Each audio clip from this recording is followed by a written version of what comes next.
Okay guys, next up was the world title match between Scott Hall with Dusty Rhodes and the world heavyweight champion Sting. The match that was originally scheduled for Super Brawl 8 after Scott Hall won World War III finally got to take place at Uncensored. Now he had a chance to prove he could beat Sting, but the survey said he couldn't get the job done.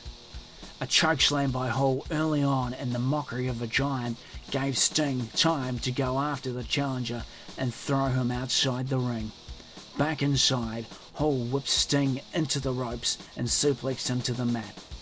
As the two exchanged painful moves, Dusty decided to give Hall a helping elbow and delivered his patented elbow drop to Sting as Hall kept the official distracted.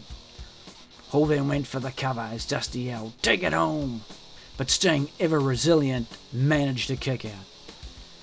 Sting went for an atomic drop, a kick to the back, then a stinger splash, and was about to slap on the Scorpion Deathlock to a helpless Hall when Dusty distracted the champ, causing him to lose focus and go after Hall's bodyguard.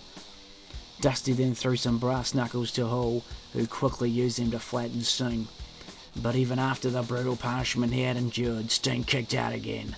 Hall finally went for the outsider's edge, but found himself on the other end of a Scorpion Death Drop instead, and the outsider's dreams of gold went up in smoke as the champ covered him for the 3 count.